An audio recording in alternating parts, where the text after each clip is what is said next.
নমস্কার, চলে আসলাম হৃদয়ের কথা চ্যানেলে আরেকটি নতুন ভিডিও নিয়ে। আমি শম্পা। আজকে হৃদয়ের কথা চ্যানেলে হ্যাশট্যাগ আমরা সকলের যে টপিক নিয়ে আমি আলোচনা করব, সেই টপিকটি দিয়েছে আমাদের বন্ধু রুনা সরকার। তো আজকের টপিক হচ্ছে কেমন গেল 2024। তো আজকে এমনি আমি ভেবেছিলাম এই সাবজেক্টটার ওপরে কিছু ভিডিও তৈরি করব, কিছু বলবো। তো এবং কালকেও আগামীকাল আমার যে ব্লগিং চ্যানেলে, সেখানেও আমার এই সাবজেক্টের উপর ভিডিও আসবে।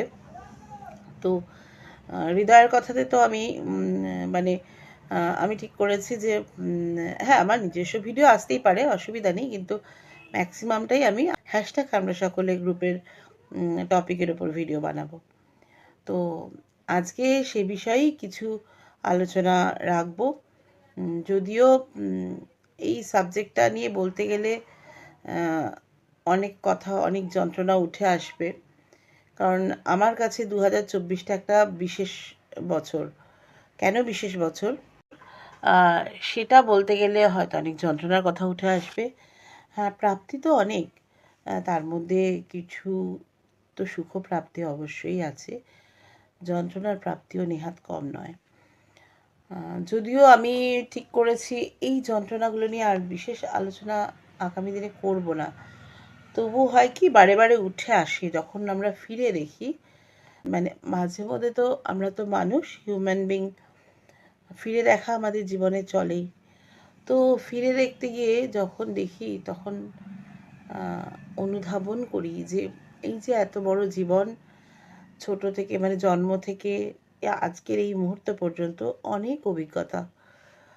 এবং বিশেষ করে আমার বিয়ের পর, যখন আমার নিজস্ব, বিয়ের আগে পর্যন্ত বাবা মায়ের সাথে একরকম জীবন ছিল, বিয়ের পর নিজস্ব একটা আলাদা ঘর হলো, সেই ঘরে আসার পর অনেক ধরনের অভিজ্ঞতা হয়েছে। কিন্তু তার মধ্যে কিছু কিছু অভিজ্ঞতা ভালো, কিছু খারাপ। সুখ দুঃখ, ওঠা পড়া, ব্যথা বেদনা প্রচুর আছে জীবনে। তো তার মধ্যে থেকে এবছর এই 2024 আমার কাছে বিশেষ হয়ে গেছে। কেন সেটা বলছি।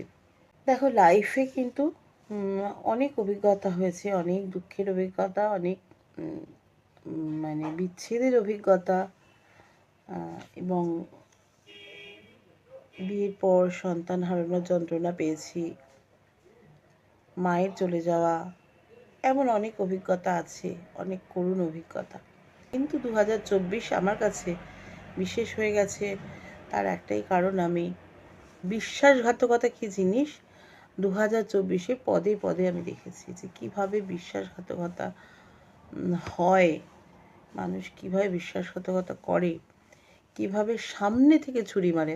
আমরা তো কথা প্রসঙ্গে বলি যে পেছন থেকে ছুরি মারার কথা, কিন্তু সামনে থেকে কেউ ছুরি মারলো, মানে যেই মানুষটাকে তুমি দীর্ঘ বছর চিনতে, এতটুকু বুঝতে পারোনি যে সেই মানুষটার ভেতরে তোমার প্রতি এতটা হিংসা এবং তার নিজস্ব ফ্রাস্ট্রেশন, সে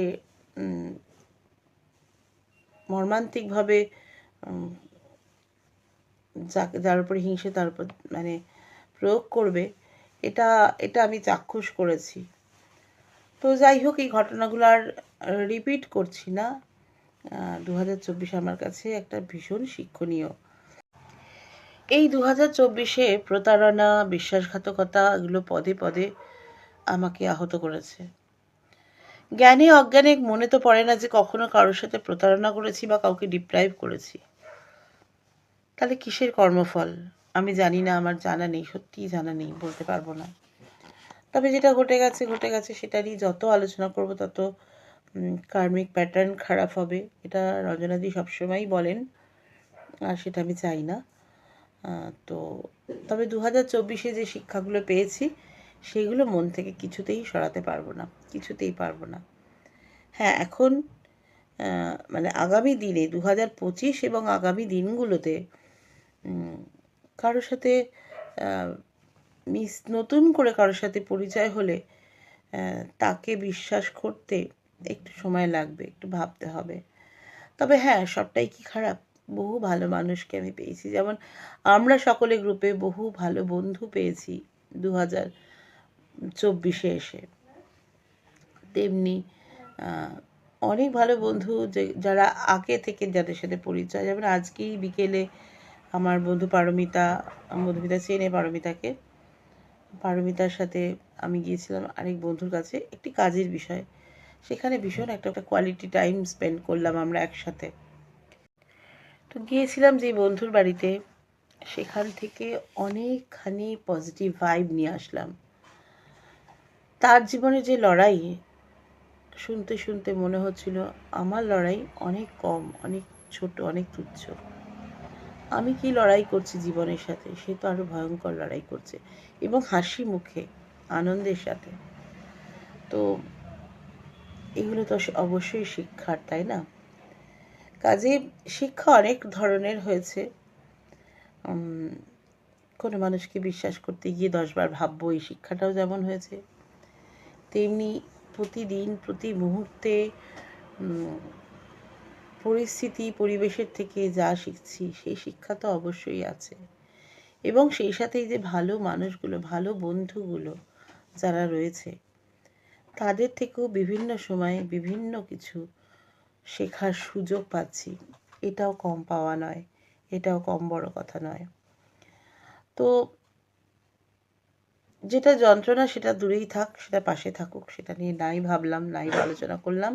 তবে হ্যাঁ, অ্যালার্ট থাকতে হবে, যাতে ওটাও তো আমার মানে, আমি যদি অ্যালার্ট না থাকি, আমি যদি ভুল করে বসি, ভুলের পর ভুল করতে করতে ভুলের পাহাড় করে যাই, মানে ভুলের পাহাড় তৈরি করে যাই, তবে তার আফটার এফেক্ট তো আমাদের ভোগ করতেই হবে, তাই না?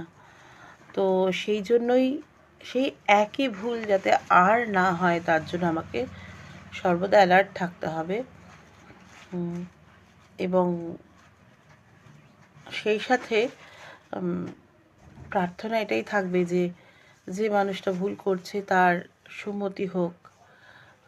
ভগবান যিশু যখন তাকে ক্রুশে বিদ্ধ করা হচ্ছে, তখন তিনি বলেছিলেন যে হে ঈশ্বর, এরা জানে না এরা কি করছে, তুমি এদের ক্ষমা করো।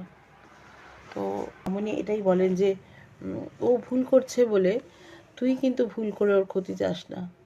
তুই এটা বল ঈশ্বরের কাছে যে মানুষটার জ্ঞান চক্ষু খুলুক, মানুষটা সঠিক পথে ফিরে আসুক। এবং এই কথা শুধুমাত্র রঞ্জনাদি নয়, এই কথা আমাদের বড় বড় মহাপুরুষরাও বলে গেছেন। ঠাকুর শ্রী রামকৃষ্ণ দেব তো বারে বারে বোধোদয়ের কথা বলে গেছেন। তো সেই বোধোদয়টা আমাদের হওয়া দরকার। আর সত্যি 2025টা অন্যরকম হবে, কিছু কাজ করতে চাই। দেখা যাক, এখনও আমি সঠিকভাবে জানি না আমি কতটুকু কী করতে পারবো। আগে থেকে তো বলে দিলাম, কিন্তু তারপরে করতে পারলাম না, সেটা তো ঠিক নয়। ভাবনা তো কিছু আছে, দেখা যাক কতদূর কী করতে পারি। তো আজকে এই পর্যন্ত থাকুক। আর একটা ফোনটা একটু দাও। তো বছরের অন্তিম লগ্নে এসে সেই বন্ধুটির বাড়িতে গিয়ে আজ অনেকখানি প্রাণ পেলাম। ফিরে এসে যেটা লিখেছিলাম সেই কথাগুলো দিয়েই শেষ করছি। চশমাটা একটু পরে নিই। কোথায় গেল চশমা? চশমা না পরা হবে না, চশমা একদম পরা হয় না। যাই হোক, লিখেছিলাম, গেলাম কিছু কাজ নিয়ে, কিন্তু প্রাপ্তির ঝুলিটা ভর্তি হয়ে গেল। গানে গানে সময়টা যে কোথা দিয়ে কেটে গেল টেরই পেলাম না। জীবনযুদ্ধ পাশে থাক, প্রাধান্য পায় যেন সকলের ভালো থাকা। হিসেবের খাতাটায় ফিরে এসে দেখলাম পাওনাও কিন্তু নেহাত কম নয়। ঈশ্বরের কাছে আমার কৃতজ্ঞতার শেষ নেই যে এমন ভালো ভালো মুহূর্তও তো দিলেন তিনি। এতগুলো বছরে অনেক ভালো বন্ধুও তো পেয়েছি বটে, আর সে কথা অস্বীকার করার কোনো জায়গা নেই। বাড়িতে ফিরে আরও একবার হিসেবের খাতাটা খুলে দেখলাম। না না, আমি তো পুরোপুরি ঠকিনি।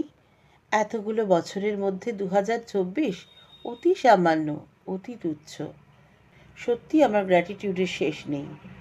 Thank you universe, thank you আমার সৃষ্টিকর্তা, যিনি এই বিশ্ব ব্রহ্মাণ্ডকে সৃষ্টি করেছেন, যিনি সূর্য চন্দ্র রাত দিন সব কিছুকে সৃষ্টি করেছেন, যার নির্দেশে সমস্ত কিছু চলে।